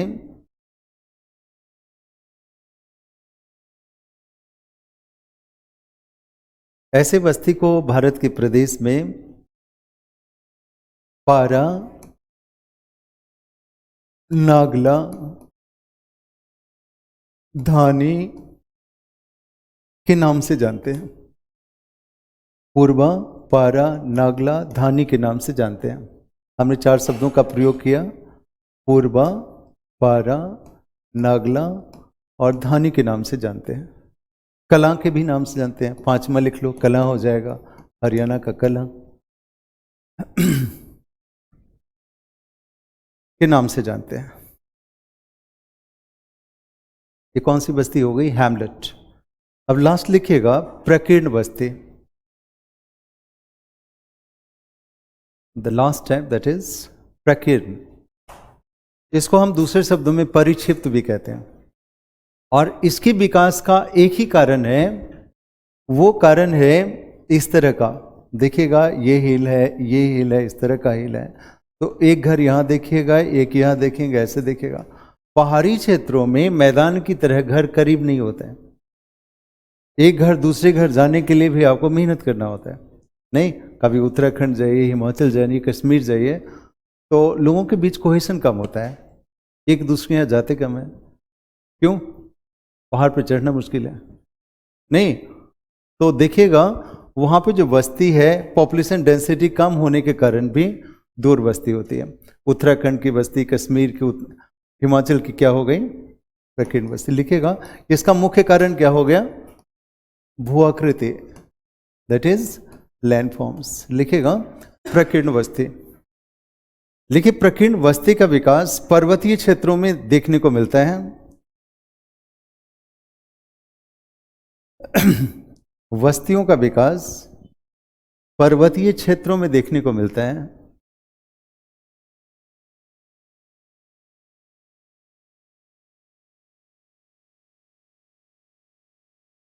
पर्वतीय क्षेत्रों में देखने को मिलता है, जहां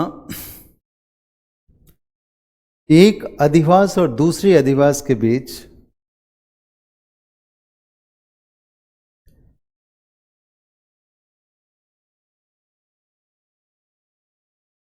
जहां एक अधिवास और दूसरे अधिवास के बीच दूरी होती है, गैप होता है।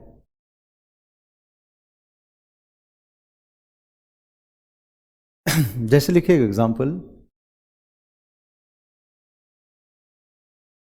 कश्मीर, उत्तराखंड, हिमाचल की बस्तियां।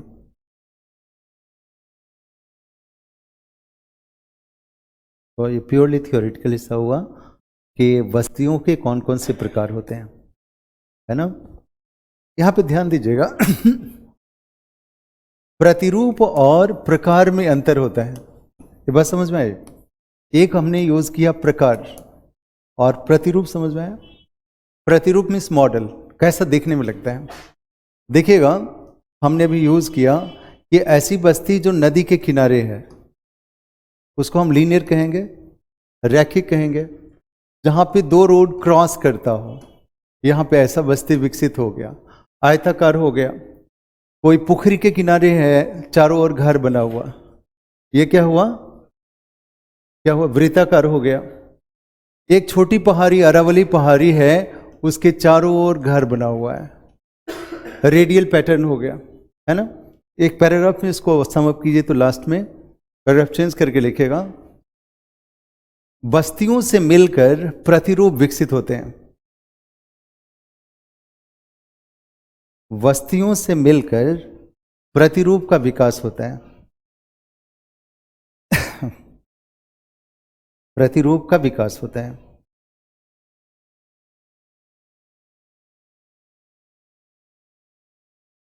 जो उस क्षेत्र के भौतिक संरचना पर निर्भर करता है। एक ही पैराग्राफ को सम किएगा, डिटेल नहीं। क्या लिखिएगा? उस क्षेत्र की भू आकृति पर निर्भर करता है या भौतिक संरचना पर निर्भर करता है।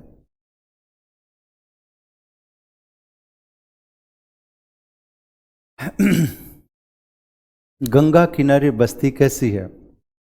लीनियर, रैखिक हो गया। केरला के तट पे बनी हुई बस्ती क्या हो गया? केरला कोस्ट पे लीनियर ना, रेखा में होगा। देखिएगा, पहला पॉइंट लिखिएगा रैखिक बस्ती, पहला पॉइंट करके लिखिएगा रैखिक बस्ती, लीनियर सेटलमेंट। रैखिक हमने लिखा है कहीं नहीं, रैखिक बस्ती, इसको इंग्लिश में हमने लिखा हुआ है रैखिक, ऐसे लिखिए रैखिक बस्तियां। लिखिएगा नदी के तटवर्ती क्षेत्र में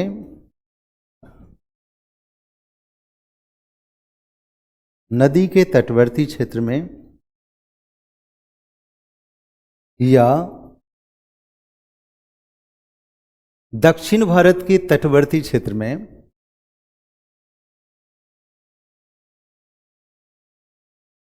दक्षिण भारत के तटवर्ती क्षेत्र में रैखिक बस्ती का विकास मिलता है। रैखिक बस्ती का विकास मिलता है, ऐसा जोड़ दीजिए। बिहार में गंगा के तटवर्ती क्षेत्र में, बिहार में गंगा के तटवर्ती क्षेत्र में अलॉन्ग विद गंगा जो बस्ती है वो क्या है? रैखिक है। बिहार में गंगा के तटवर्ती क्षेत्र में। दूसरा लिखेगा आयताकार प्रतिरूप, सेकेंड पॉइंट करके लिखेगा इसी। आयताकार प्रतिरूप लिखिए जहां दो सड़क मार्ग एक दूसरे को काटते हैं, समकोण पर काटते हैं। जहां दो सड़क मार्ग एक दूसरे को समकोण पर काटते हैं, तो दो रेखाओं के मध्य, दो रेखाओं के मध्य आयताकार प्रतिरूप विकसित होता है। आयताकार प्रतिरूप विकसित होता है।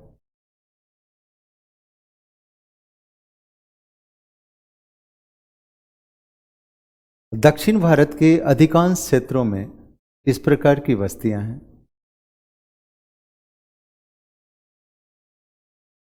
एक और भी कॉन्सेप्चुअल बात है, बताओ कि रोड्स ज्यादा विकसित नॉर्थ इंडिया में और साउथ इंडिया में? नॉर्थ इंडिया में क्या विकसित हुआ? रेल मार्ग, इजी देखोगे साउथ इंडिया में एक बार रोड बन गया तो वो बहुत ड्यूरेबल होगा क्योंकि वर्षा कम होती है। नॉर्थ इंडिया में क्या है? एवरी ईयर टूटेगा। सो नॉर्थ इंडिया का मेन ट्रांसपोर्ट क्या हो गया? रेल। साउथ इंडिया का रोड बेस। थर्ड पॉइंट लिखेगा, लिखेगा अवृत्ताकार प्रतिरूप। अवृत्ताकार प्रतिरूप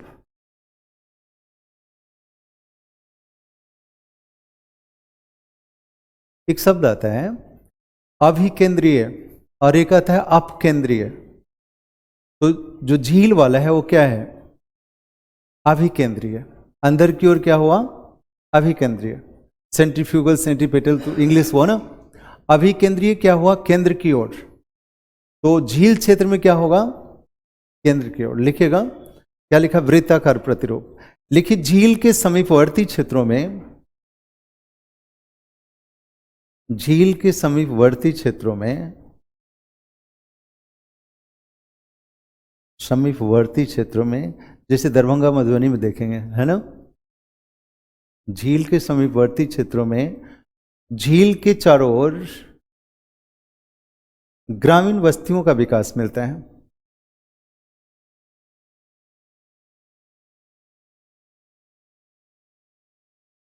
ग्रामीण बस्तियों का विकास मिलता है।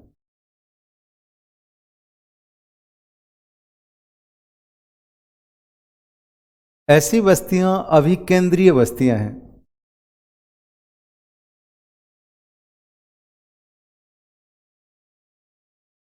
ऐसी बस्तियां अभिकेंद्रीय बस्तियां हैं।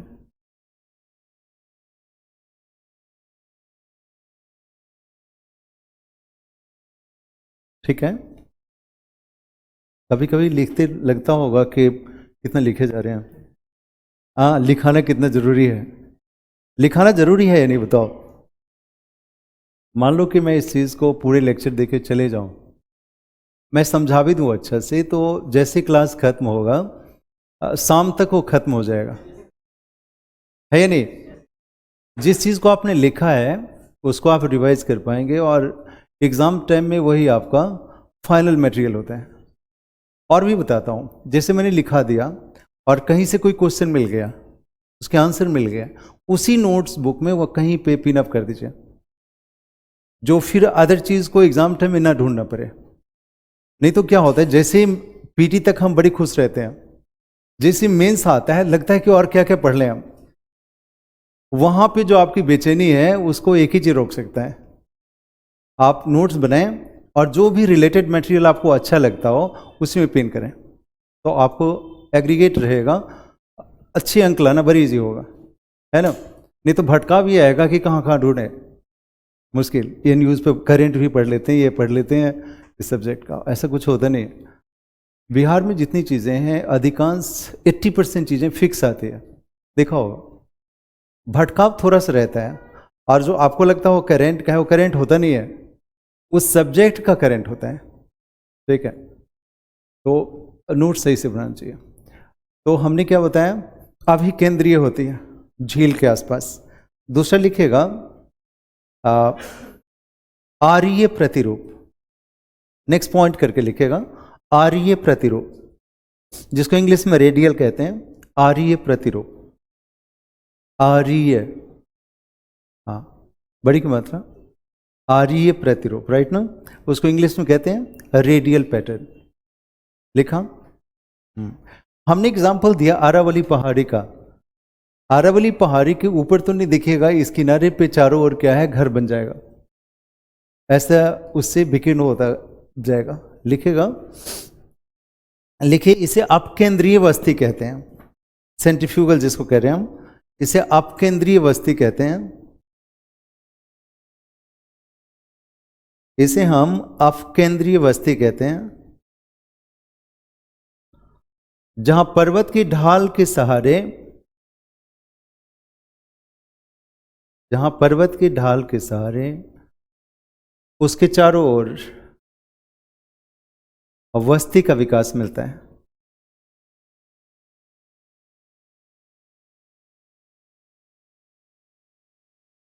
बस्ती का विकास मिलता है, जैसे आरावली पहाड़ी के आसपास का क्षेत्र, जैसे आरावली पहाड़ी के आसपास का क्षेत्र। ये हो गया।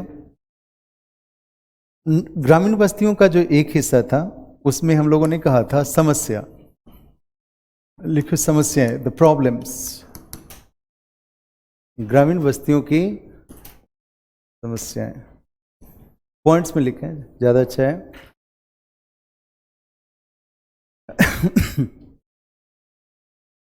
देखिए, ग्रामीण बस्तियों की जो सबसे बड़ी समस्या होती है वो होता है सैनिटेशन प्रॉब्लम, स्वच्छता की समस्या होती है।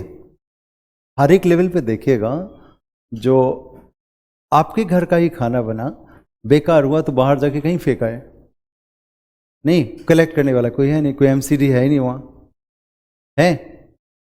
और सारी समस्याएं स्वच्छता की जो डिस्कशन के दायरे में ना आए तभी समझ में आता है। सो इसको लिखिएगा प्रॉब्लम में, पहला लिखिएगा सैनिटेशन, स्वच्छता की समस्या।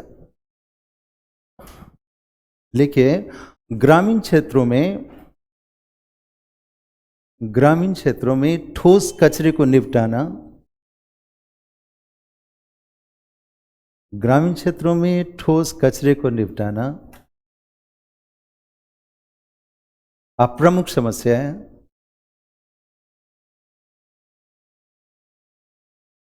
प्रमुख समस्या है जहां संगठित संस्थाएं नहीं होती है। संगठित संस्थाएं नहीं होती है। आपके घर का कचरा कलेक्ट करने के लिए कोई नहीं आता, नहीं। सो संगठित संस्थाएं नहीं होती है। दूसरा देखिएगा, सबसे बड़ा दूसरा प्रॉब्लम आता है इंफ्रास्ट्रक्चर। लिखिएगा संस्थागत विकास की कमी। इंफ्रास्ट्रक्चर में लिखिएगा संस्थागत विकास की समस्या। संस्थागत विकास की समस्या, इंफ्रास्ट्रक्चर प्रॉब्लम। देखिएगा आप तो रोड्स गांव में नजर आता है, नहीं। पहले देखिएगा, आप लोग तो अभी यंग एज हैं, पहले वो अनमेटल्ड रोड होता था। वर्षा के दिनों में उससे गुजरना मुश्किल होता था, और इसका क्रेडिट जाता है प्रधानमंत्री ग्रामीण सड़क को, नहीं, जो भारत की सड़कों को, गांव को जो ब्लॉक से जोड़ने का काम किया, तो रोड्स डेवलप हुए। दूसरा देखिएगा पीएचसी, बिहार में ये समस्या है। देखिएगा प्राइमरी हेल्थ सेंटर नजर नहीं आएगा, नहीं। आपको जब गांव में प्रॉब्लम हुआ तो सीधी ब्लॉक जाइए, आपके गांव में पीएचसी नहीं है, प्राइमरी हेल्थ सेंटर नहीं है, नहीं। आपकी जितनी समस्या है, हर एक जगह मैंने देखा है कि पीएचसी बड़ी अच्छा से काम करता है, डिस्ट्रिक्ट हॉस्पिटल ज़्यादा अच्छा काम करता है। दूसरा जो सबसे बड़ी समस्या बताता हूँ कि हमारी बच्चियाँ पढ़ती हैं, जो गर्ल्स चाइल्ड पढ़ती है, तो हाई स्कूल तक अच्छा से पढ़ ली, कॉलेज जाना मुश्किल। देखिएगा 12 के बाद जो ड्रॉप आउट है बड़ी हाई लेवल पे होता है। सो ग्रामीण क्षेत्रों में देखिएगा जो हायर एजुकेशन नहीं है, ये सारी चीज़ किस में आया? इंफ्रास्ट्रक्चर में। पुअर इंफ्रास्ट्रक्चर के कारण ही माइग्रेशन है, राइट। तो लिखिएगा संस्थागत विकास। लिखिए ग्रामीण क्षेत्रों में संस्थागत विकास की कमी मिलती है।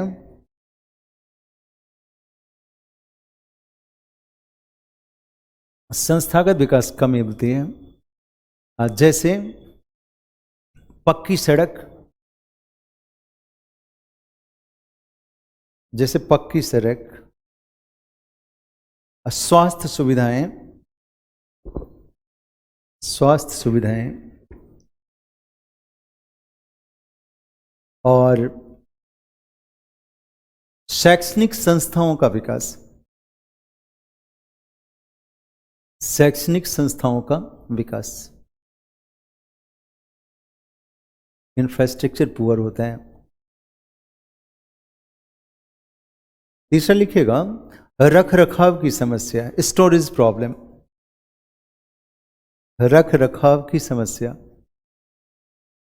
Storage problem. अब कुछ बना भी है कई जगहों पे, देखिएगा किसानों को उसका उचित मूल्य नहीं मिलता है। उसका मुख्य कारण क्या है? स्टोरेज। बिहार में नहीं है, और सारी जगह तो लोगों ने डेवलप भी किया है। कई पंजाब के गांव में जाइए, हरियाणा के गांव में देखिएगा तो सफिशिएंट नजर आएगा। अधिकांश गांव में, ऐसा नहीं कि बिहार को मैं ब्लेम कर रहा हूं, जैसे आपके यहाँ आलू का प्रोडक्शन हो गया, आलू के सीजन में वो 1 रुपये बिकेगा, ऑफ सीजन में 25 रुपये बिकेगा। क्यों? कारण क्या हुआ? रख रखाव की समस्या है, राइट।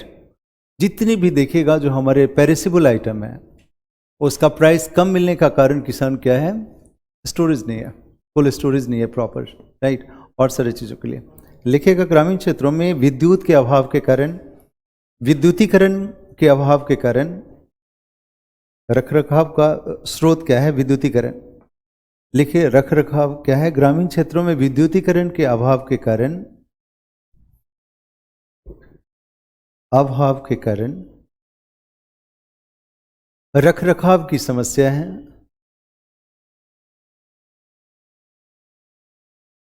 रख रखाव की समस्या है जिसके कारण किसानों को उचित मूल्य नहीं मिलता।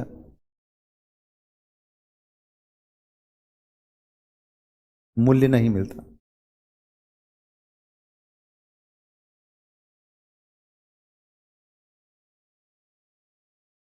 लास्ट प्रॉब्लम लिखिएगा, गांव का आखिरी समस्या, लिखिएगा प्रवास की समस्या, माइग्रेशन प्रॉब्लम, प्रवास की समस्या। लिखिए बेरोजगारी, बेरोजगारी और जीवन शैली, बेरोजगारी, जीवन शैली और असुरक्षा के कारण, असुरक्षा के कारण ग्रामीण क्षेत्र उत्प्रवास के केंद्र होते हैं। ग्रामीण क्षेत्र उत्प्रवास के केंद्र होते हैं।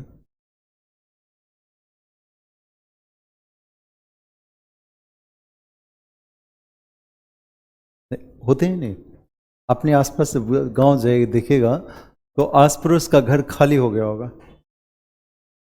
उस घर को क्लेम करने वाले लोग भी नहीं होंगे, ऐसा है कि नहीं? इसके कारण दूसरा चीज हम इसको छोड़ देते हैं, गांव को, नगर आते हैं। 1991 में नगर को क्राइटेरिया के आधार पर परिभाषित किया गया। लिखिएगा 1991 के अनुसार नगर, नगर की परिभाषा कुछ और भी जोड़ा गया है। 91 को हम एक आधार मानता हूं कि 1991 के अनुसार भारत को ये नगर को सीमांकित किया गया, परिभाषित किया गया। उसमें ये कहा गया कि नगर का जो पॉपुलेशन है कम से कम 5000 होना चाहिए, है ना। 5000 तो मैंने लिख ही दिया। पॉपुलेशन कितना होना चाहिए? एटलीस्ट 5000 है तो वो नगर है। दूसरा कहा, देखिए बहुत सारे देशों में 250 भी है, नॉर्वे स्वीडन में क्या है 250 वाले नगर हो जाते हैं। उसने कहा दूसरा चीज, वहां पे पॉपुलेशन डेंसिटी 400 होना चाहिए। नगर की पहचान क्या है? डेंसिटी ज्यादा होगी। तीसरा उन्होंने कहा कि उस एरिया में 75% से ज्यादा व्यक्ति नॉन एग्रीकल्चर वर्क करता हो। चौथा महत्वपूर्ण एरिया है वो नोटिफाइड एरिया हो, नोटिफाइड हो, सीमांकित क्षेत्र हो। मेरी बात समझिए कि मान लीजिए कोई छावनी एरिया है, नगर पालिका क्षेत्र है, पुलिस लाइन है, ये क्या है? उसकी बाउंड्री निर्धारित होगी ना, उसका प्रशासनिक क्षेत्र होगा, तो क्या होगा? वो एक नगर क्षेत्र कहलाएगा। आज के दिन में और भी क्राइटेरिया बनाया गया, कहा कि उस क्षेत्र का एक मेट्रो चैनल होना चाहिए। जैसे आप न्यूज़पेपर खरीदते हैं तो उस नगर का 2 पेज होता है ना, देखा? जैसे पटना शहर है तो पटना स्पेशल आता होगा, आता है। और भी कहा कि उस एरिया का एक FM चैनल होना चाहिए। नहीं, तब जाके वो क्या हुआ? पूर्णतः नगर हुआ। 91 में ये 4 था, है ना। तो लिखिएगा नगर का सीमांकन। लिखिए 1991 की जनगणना में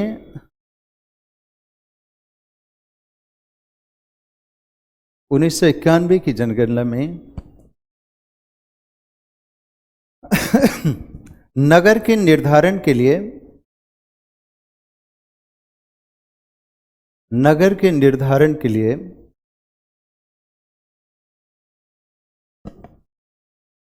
निम्नलिखित आधारों को स्वीकार किया गया। नगर के निर्धारण के लिए निम्नलिखित आधारों को स्वीकार किया गया।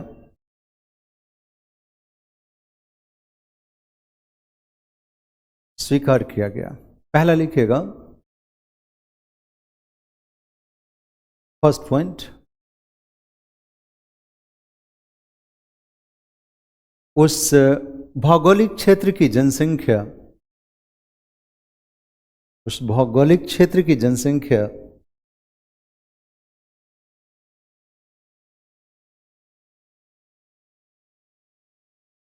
कम से कम 5000 होना चाहिए। उस भौगोलिक क्षेत्र की जनसंख्या कम से कम 5000 होनी चाहिए। और सेकेंड वन, उस क्षेत्र का जनसंख्या घनत्व, उस क्षेत्र का जनसंख्या घनत्व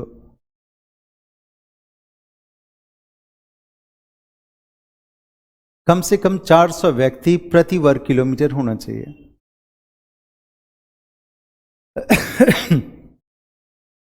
कम से कम 400 व्यक्ति प्रति वर्ग किलोमीटर होना चाहिए।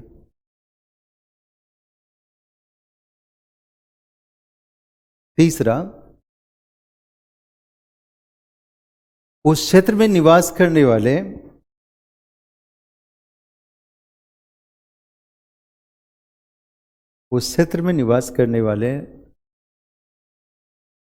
व्यक्तियों का 75% जनसंख्या या उस निवास करने वाले व्यक्तियों का 75% हिस्सा, 75% हिस्सा गैर कृषि कार्य में लगा हो। गैर कृषि कार्य, नॉन एग्रीकल्चर वर्क में लगा हो।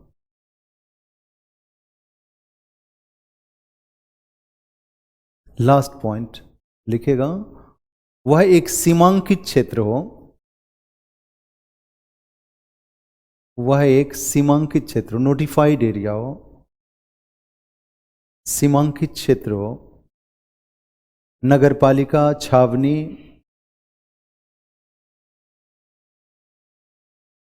नगरपालिका, छावनी या पुलिस लाइन हो।